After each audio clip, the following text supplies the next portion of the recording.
마가복음 6장 14절에서 우리 18절까지 같이 읽도록 합니다. 시작. 이에 예수의 이름이 드러난지라 헤롯 왕이 듣고 가로되 이는 침례 요한이 죽은 자 가운데서 살아났도다. 그러므로 이런 능력이 그 속에서 운동하느니라 하고, 어떤 이는 이가 엘리야라 하고, 또 어떤 이는 이가 선지자니 옛 선지자 중에 하나와 같다 하되, 헤롯은 듣고 가로되 내가 목배인 요한 그가 살아났다 하더라. 전에 헤롯이 자기가 동생 빌립의 아내 헤로디아에게 장가든 고로 이 여자를 위하여 사람을 보내어 요한을 잡아 옥에 가두었으니, 이는 요한이 헤롯에게 말하되 동생의 아내를 취한 것이 옳지 않다 하였음이라. 자, 예수의 소문이 이제 퍼져나갔습니다. 당연히 헤롯 왕까지 들렸어요. 그런데 사람들이 여러 이야기를 하죠. 엘리야다. 예수를 향하여서. 또 옛 선지자 중에 하나다. 또 선지자다. 이렇게 말을 하는데, 헤롯은 스스로 말하기를, 헤롯 스스로가 이렇게 말합니다. 침례 요한이 죽은 자 가운데서 살아났도다. 그래서 예수 안에서, 예수 속에서 능력이 나타나서 막 운동하기 때문이다. 이런 이야기를 하는 겁니다. 헤롯은 갈릴리 지역을 다스리던 분봉왕입니다. 여러분이 잘 알고 있는 그 예수께서 태어나셨을 즈음하여서 많은 아이들이 죽잖아요. 2-3살 미만의 아이들 다 죽이라고 명령을 하게 되죠. 그때 왕도 헤롯인데, 그 헤롯은 이 지금 나오는 헤롯의 아버지를 말하는 겁니다. 그래서 The Great King 헤롯 이렇게 해가지고 헤롯 대왕을 말하는 겁니다. 근데 이제 헤롯에게 4명의 아들이 있었는데 4명의 아들을 땅을 나누어 가지고 이제 각각 임명을 했고, 그것을 분봉왕이라고 합니다. 여기 나오는 헤롯은 이제 헤롯 안디바라 그래가지고 헤롯 안디바의 역사들이 계속해서 이제 예수와 연관지어서 나옵니다. 왜냐하면 그가 갈릴리 지역을 다스렸기 때문에 그렇습니다. 그런데 이 헤롯이 예수에 대한 소문을 듣는데 어떤 이야기를 듣겠습니까? 분명히 귀신 쫓아내고 병 고치고 무리를 걸었다는 말도 듣고 놀라운 이야기를 많이 듣습니다. 그런데 갈릴리 지역에서 오랫동안 살아왔던 이 헤롯, 그리고 유대의 모든 습관과 율법을 잘 알고 있는 헤롯 입장에서는 지금까지 자기에게 충격을 준 사람은 아무도 없었어요. 오직 한 사람이 자기에게 충격을 주었던 사람이 있었죠. 그는 누군가 하면 침례 요한을 말합니다. 침례 요한이 백성들 앞에서, 요단강 앞에서 이제 침례를 주면서 사람들한테 회개를 촉구하죠. 왜? 천국이 가까웠다. 회개하라. 이런 말을 하면서 그가 천국을 소개하기 위하여서, 천국으로 안내하기 위하여서 회개하라, 회개하라 이렇게 말을 했고, 그러면서 사람들에게 죄가 일일이 있겠지만 그 많은 죄를 알지 못하고, 또 사람들도 각 사람의 죄를 드러내기 싫었기 때문에 드러나지 않았습니다.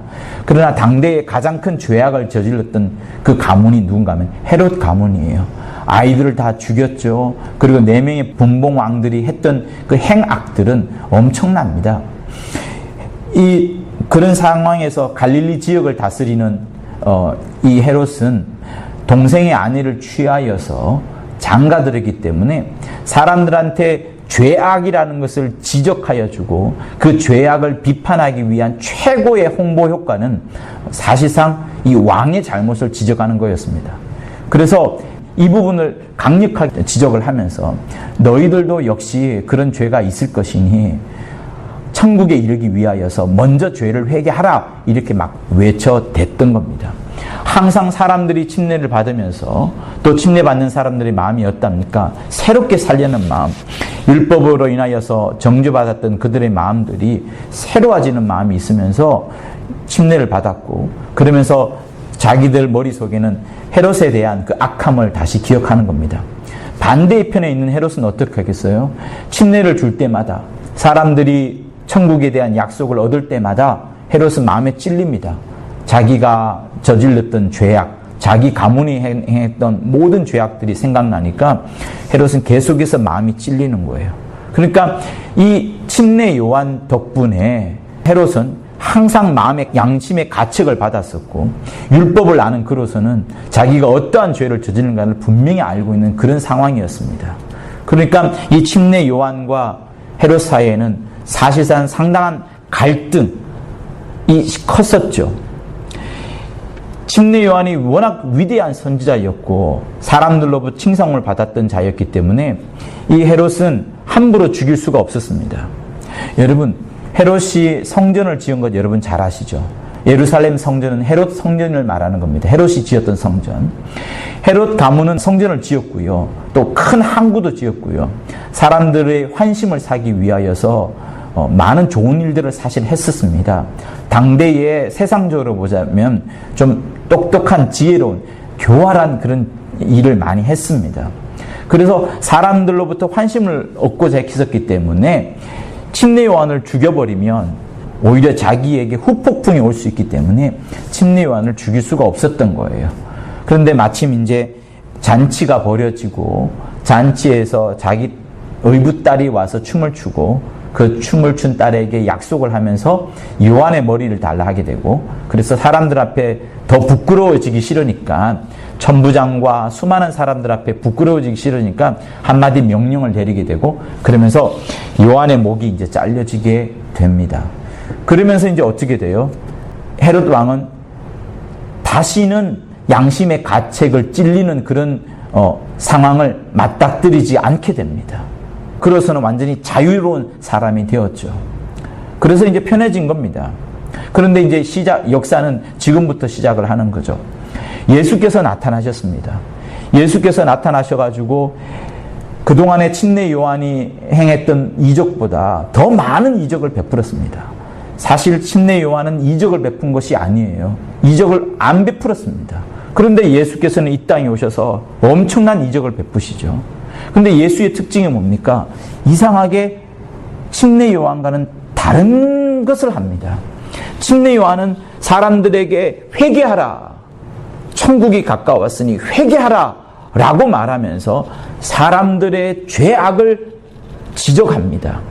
그런데 예수는 이 땅에 오셔서 사람들의 죄악을 지적하기보다는 오히려 포로된 자를 자유롭게 하고 억눌렸던 자를 풀어주게 하며 눈먼 자를 눈뜨게 하고 문둥병자의 병을 고치게 하는 전혀 사람들이 상상하지 않았던 일을 합니다.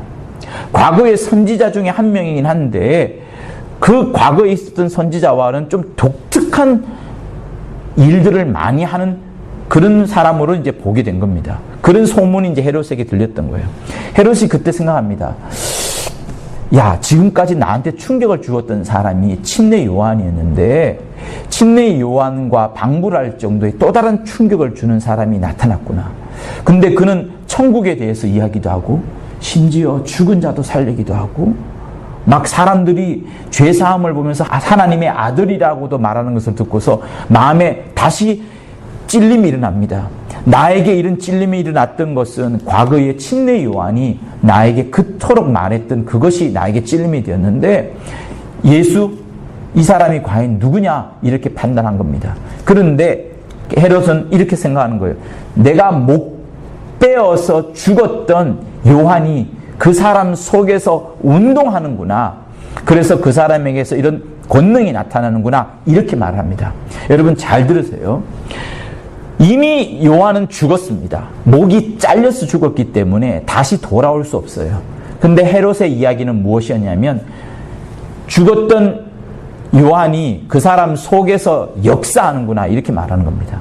여러분 이것을 무엇이라 말하냐면 당대에 예수 당시에 하나의 그들의 풍습과 하나의 생각들은 뭐냐면 사람이 죽으면 어떤 사람이 죽으면 그 사람 중에 어떤 자는 다시 어떤 사람 속에 들어와서 그 사람 속에서 역사한다.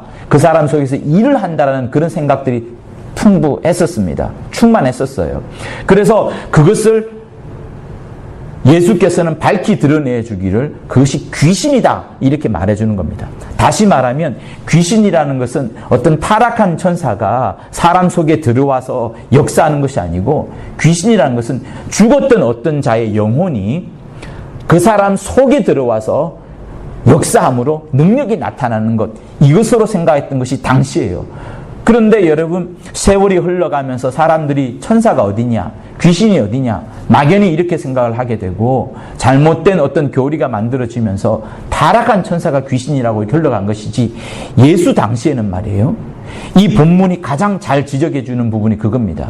그래서 불신자의 사후 존재가 귀신이다, 타락한 천사가 귀신이 아니다라는 가장 강력한 증거는 사실 이 구절 속에 있습니다. 그래서 이 구절을 갖고서 많은 신학자들이, 한국 말고요, 외국인의 신학자들은 당시, 예수 당시에 죽은 자의 영혼이 사람 속에 들어가서 역사한다는 그런 것들을 많이 일반적으로 생각했다는 것이 당시의 기록에도 나와 있을 정도로 그랬습니다. 그러니까 여러분, 이 구절은 어쨌든 당대 사람들은 죽은 자의 영혼이 사람 속에 들어가서 역사한다는 것, 그래서 불신자의 사후 존재가 충분히 귀신이 될 수 있다는 사실들을 말해주는 하나의 증거가 되어야 되기 때문에 제가 이렇게 말을 하는 겁니다.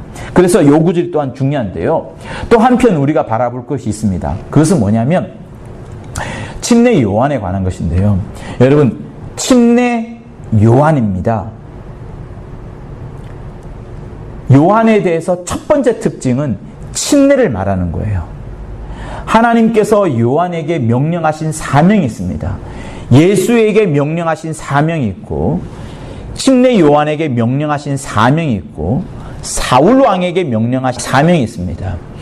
하나님께서 사울 왕에게, 구약의 사울 왕에게 명령했던 사명은 너는 아말렉 족속을 다 죽이고 동물 뭐까지도 다 죽이고 하나도 남김없이 진멸하라는 사명을 내렸지만, 사울 왕은 가장 소중한 것들은 아껴두어서 그것으로 갖고 제사 드리려 하다가 마침내는 망하게 되었죠. 왜? 하나님의 사명을 약간 빗나간 겁니다. 자기 속에는 핑계가 있었죠. 어떤 핑계? 하나님한테 예배 잘 드리려고요, 예배 드릴 희생물을 최고 좋은 것만 골라놨거든요. 근데 그거는 하나님의 명령을 어기는 거였어요. 자기 생각이 들어감으로써 하나님의 사명, 하나님이 주신 계명 속에 사람의 생각이 들어가면서 하나님의 계명이 꺾여졌기 때문에 사울 왕은 망한 겁니다. 그러면 예수에게 주신 사명은 뭘까요? 예수에게 주신 사명은 하나님의 의도를 가르치는 것 아닙니다. 병 고치는 것도 아닙니다. 문둥병자를 고치거나 바다 위를 걸어가는 것도 예수의 사명이 아닙니다. 예수의 사명, 반드시 지켜야 되는 예수의 사명은 뭐예요? 십자가에서 그가 죽어야 되는 겁니다. 하나님의 어린 양으로서 하늘을 향하여서 제사 지냄을 당하는, 피를 흘려야 되는 그 죽음을 감당하지 않으면 예수는 모든 사명을 끝나버리는 겁니다. 완전히 망하는 것과 마찬가지인 거예요. 그래서 예수는 반드시 죽어야 되는 것이 예수의 사명인데, 그 죽으러 가는 길에 병도 고치고 귀신도 쫓아내고 제자들도 양육해내고 그렇게 했던 겁니다. 그러나 그의 목적, 그의 사명은 무엇이었냐면 죽으러 가는 것, 십자가에서 죽으시고 보혈을 흘리셔야 되는 것이 예수의 사명이었습니다. 마찬가지로 침례 요한에게도 사명이 있어요. 침례 요한의 사명은 뭐예요? 앞에 말이 나와 있는 것처럼 침례를 주는 겁니다. 그런데 사람들이 묻죠. 야, 너 누구냐? 너가 선지자냐? 아니면 오실자냐? 나는 오실자 아니야. 나는 오실자를 예비하러 온 자야. 근데 너 왜 침례 주냐?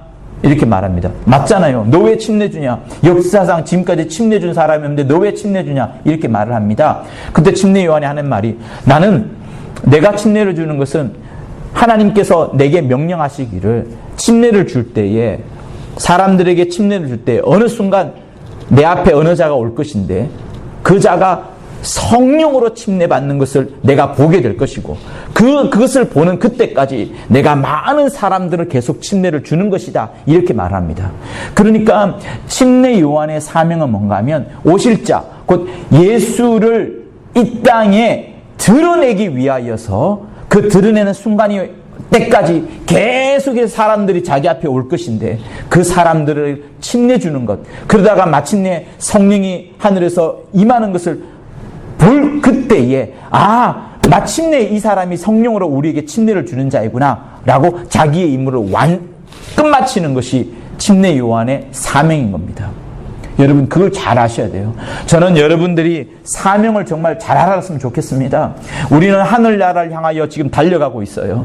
근데 우리가 얼마나 많은 헛다리를 짚고 양다리를 짚고 있습니까?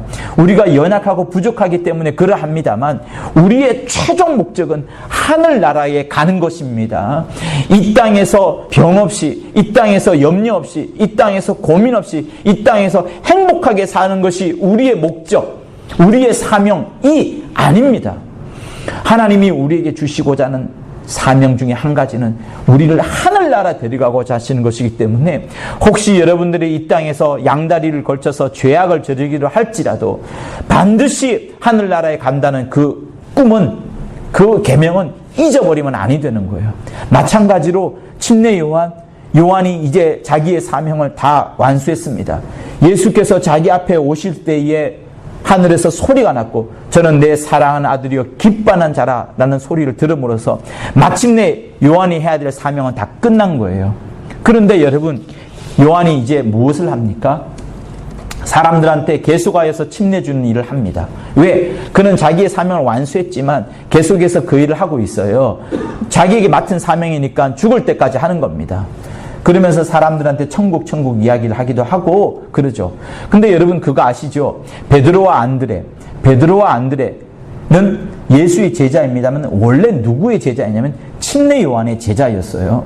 침례 요한이 침례를 주면서, 예수에게 침례를 주면서 이제 마침내 그가 누구인지를 알게 됩니다. 그때 침례 요한이 하는 이야기가 있어요. 예수를 향하여서 세 단어를 말합니다. 세 가지 단어. 하나님의 아들. 감히 이스라엘 사람들 앞에서 사람을 향하여서 하나님의 아들이라 말할 수 있는 사람은 단 한 사람도 없는데 감히 사람을 향하여서 하나님의 아들이 한다고, 이거는 말도 안 되는 겁니다. 그 자리에서 돌로 쳐도 될 만큼 정말 감히 언급할 수 없는 단어인데 침례 요한이 워낙 충만해가지고 그도 자기 눈앞에 보여졌잖아요. 예수께서 오실 때에 막 엄청난 광채가 있었을 것이고 하늘에서 소리가 들렸을 것이고 성령이 임하는 것을 보았을 것이니까 그의 충만한 감동 속에서 예수를 향하여서 그는 하나님의 아들이라 말합니다. 그리고 조금 시간이 흐른 다음에 또 뭐라고 말한 줄 아십니까? 하나님의 어린 양이라고 말합니다.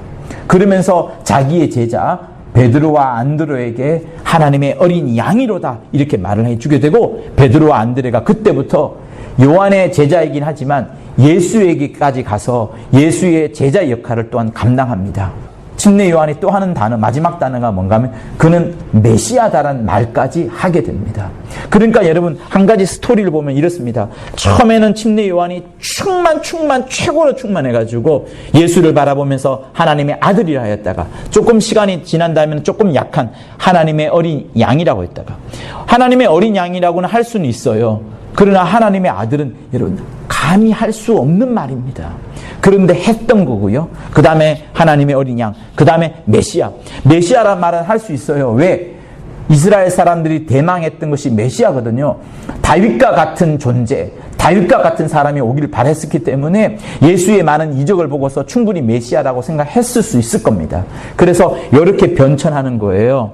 제가 이렇게 변천하고 있는 것을 말하는 이유는 뭐냐면 우리 역시도요, 정말로 성령 충만하지 않으면 우리의 생각, 우리의 고백들도 연약해질 수 있다는 것을 말합니다. 왜 그런 거 아니? 침례 요한이 죽을 때 어떻게 됩니까? 마태복음 11장인가에 나오는데 그때 자기가 예수의 이적을 계속 듣습니다.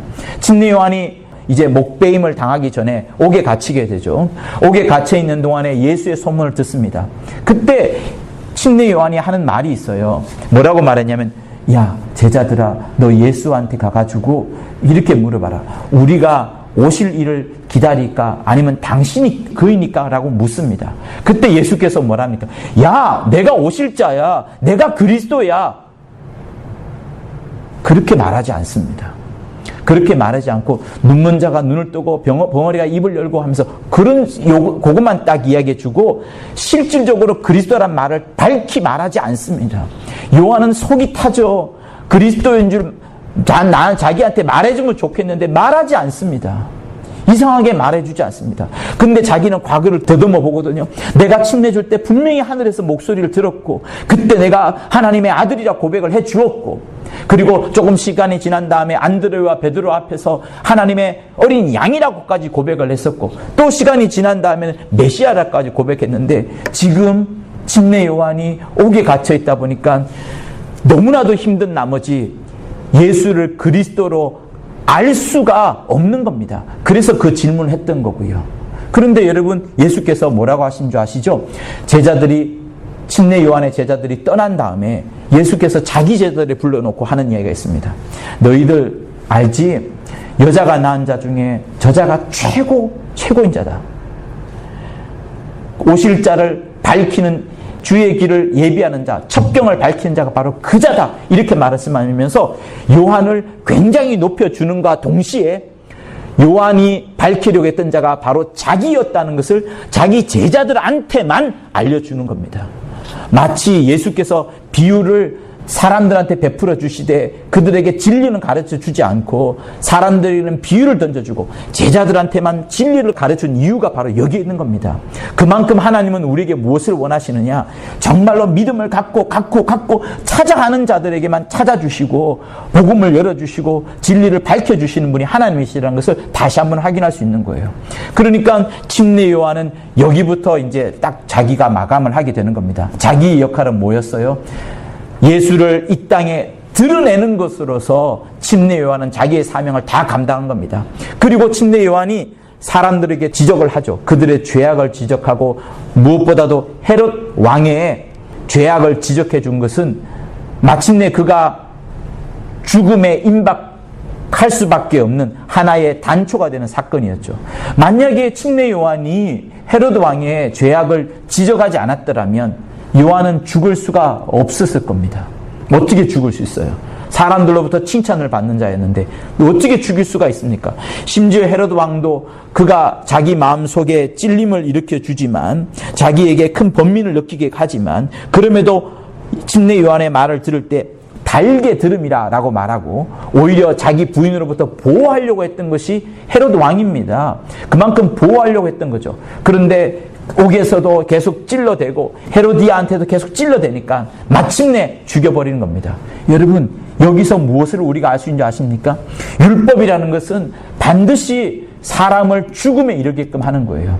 그 율법의 율법이 지적하는 그 사람을 죽일 뿐만 아니라 그 지적을 하는 그 사람 역시도 죽게 됩니다. 다시 말하면 율법 아래에서는 모든 것이 다 사망으로 갈 수밖에 없는 거예요. 율법 아래에서는 모든 것이 다 사망으로 갈 수밖에 없는 겁니다. 율법이 우리에게 일러주는 것은 다 사망으로 인도할 밖에. 왜? 율법이 우리에게 일러주는 것은 우리가 철저한 죄인이라는 것을 가르쳐 줄 수밖에 없거든요. 그러니까 침례 요한이 율법과 선지자의 마지막이라고 말씀하셨는데 예수께서 정말 그렇습니다. 침례 요한은 율법으로 충만한 자였다. 다시 말하면 그가 선지자로서 온갖 율법을 들여다가 헤롯 왕을 향하여서 너는 죄인이다 찔러주었고 수많은 사람들로 향하여서 역시 죄인이다 찔러주면서 너희들이 죄인이니까 어떻게 할래?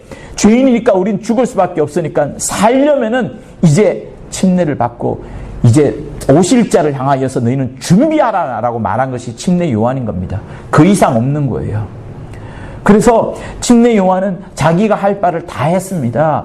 예수를 침례를 주면서 마침내 드러냈던 그것이 최고의 그가 잘한 역할인 거예요.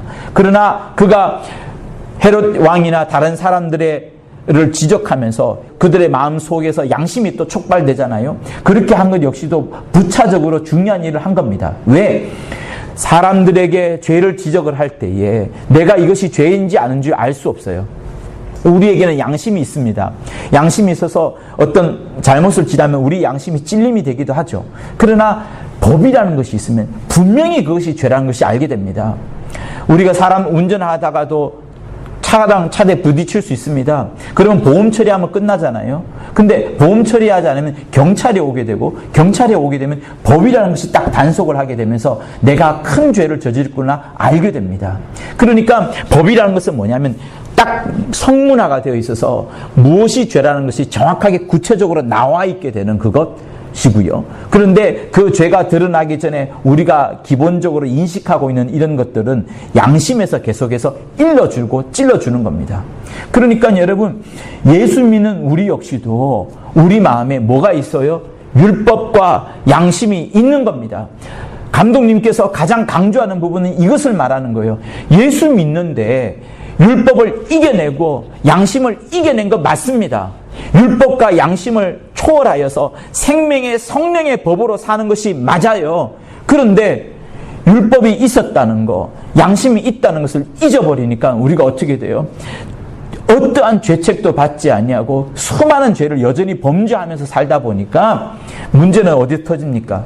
내가 내 안에만 짓는 죄라면 문제가 안 되겠지만 사람들에게 해악을 끼쳐서 사람들이 알게 되었을 때에 그것이 교회의 이름을 망치게 되고 그가 믿는 자라는 이름을 망치게 되고 그가 믿는 예수에게 다가오지 못하도록 전도를 막아버리는 현실이 생기기 때문에 여러분 이게 큰 문제가 되어지는 겁니다.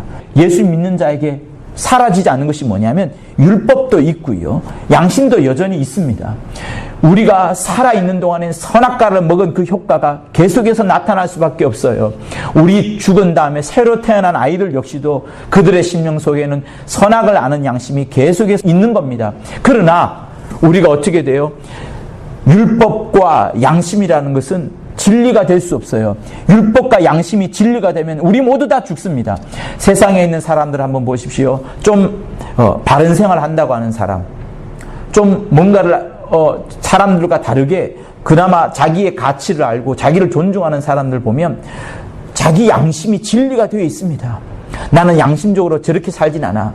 예수 믿는다고 하면서 저렇게 죄악을 저지르고 나중에 회개한다고 그 죄악 잊어버리는 그런 사람들과 난 달라.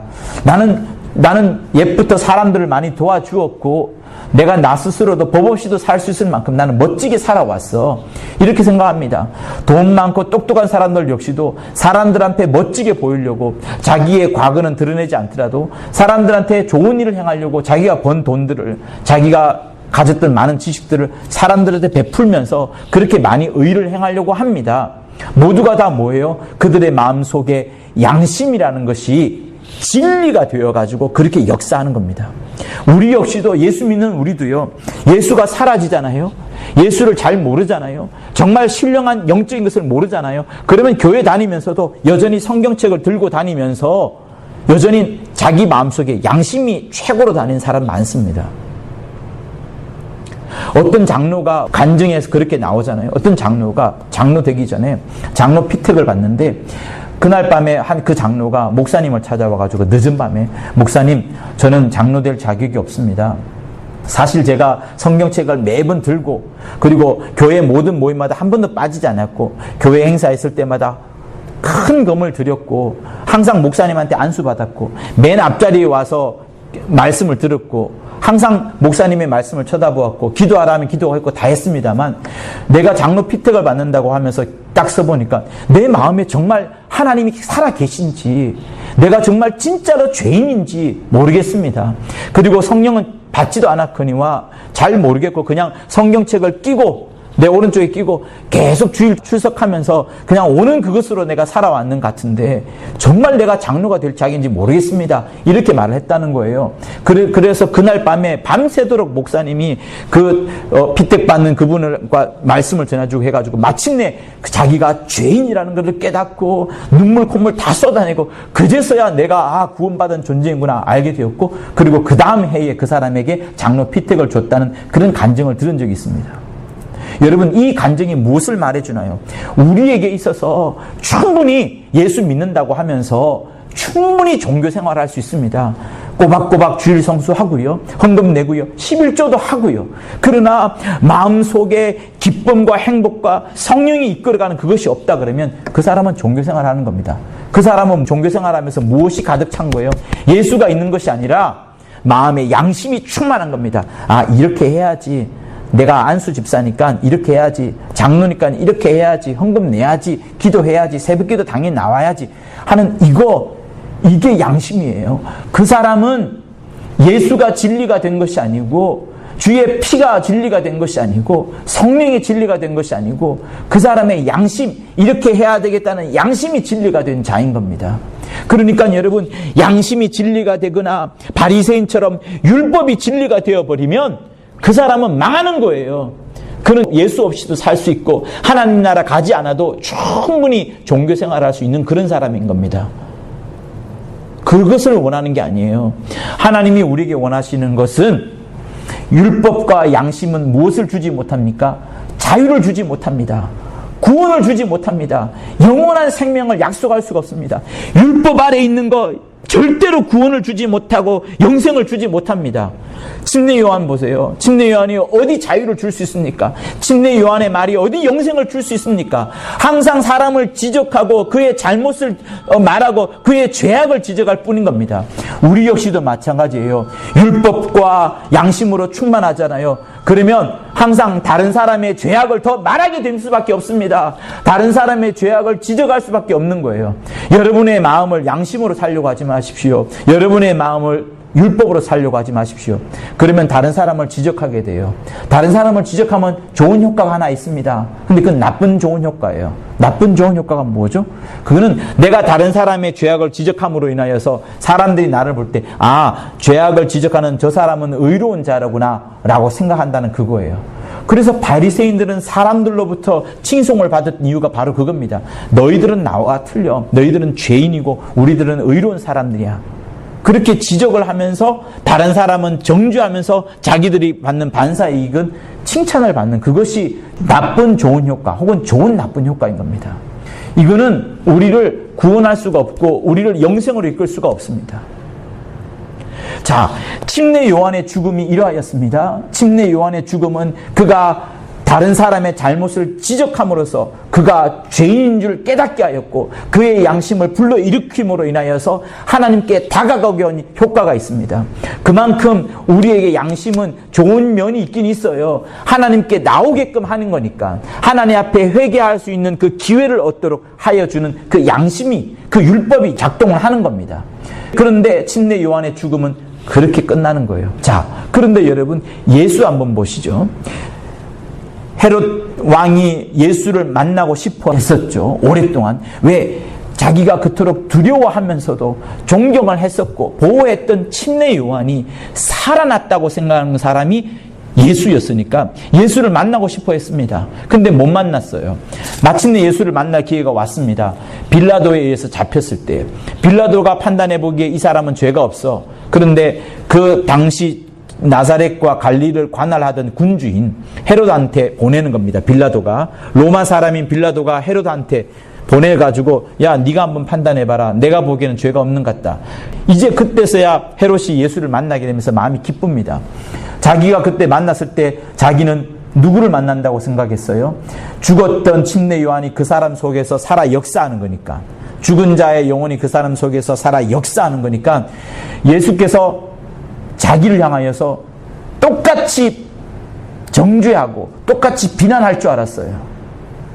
헤롯을 향하여서. 근데 헤롯이 예수를 만났는데 예수는 아무 말 하지 않았다라고 성경 말합니다.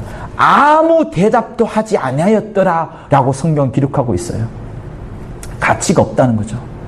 그러니까 예수는 헤롯 앞에서 아무 말도 하지 않으니까 헤롯이 그때부터 어떻게 생각하냐. 예수를 침례 요한과는 다르게 보는 겁니다. 침례 요한은 높였는데 예수는 낮추는 거예요.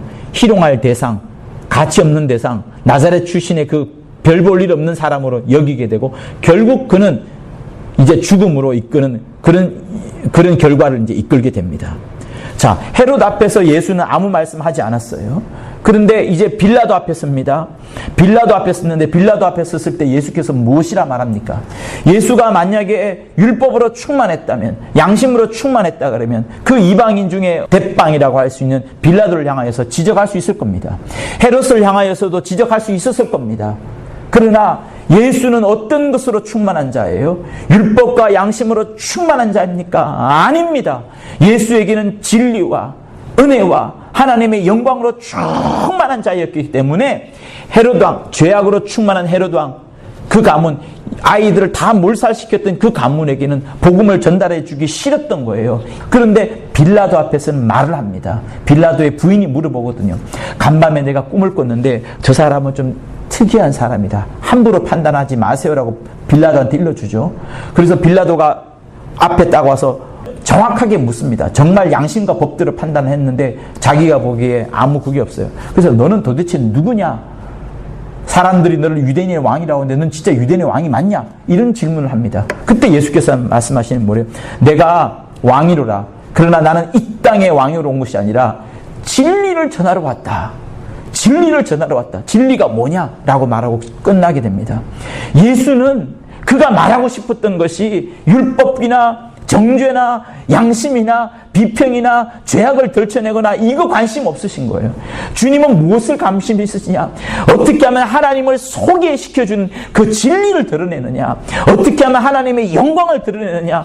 단 한 명이라도 하나님 나라를 소개시켜주려고 하는 것이 예수 안에 충만했기 때문에 율법과 선지자의 최고라 할 수 있는 침례 요한은 그가 그 역할로서 지적과 정죄하고 비판하는 일을 했지만, 그래서 마침내 죽어버리고 말았지만, 예수는 어떻게 하면 진리를 드러내려고 계속 했던 것이 예수의 모습이었습니다.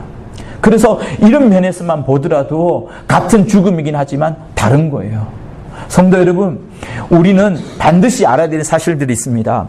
무엇이냐면 침례 요한이 가장 중요한 일은 예수를 드러내는 것, 예수를 이 땅에 나타내는 것, 그래서 사람들로 하여금 정말로 이 사람이야말로 하나님이 보내신 자라는 것을 드러내는 것이 침례 요한의 역할이었어요. 그때까지 계속 침례를 주는 겁니다. 그렇지만 그는 율법 아래에 있는 자라 자기가 선지자이기 때문에 자기 역할을 계속 하는데, 그걸 하는 중에 헤롯 왕을 지적을 하는 겁니다.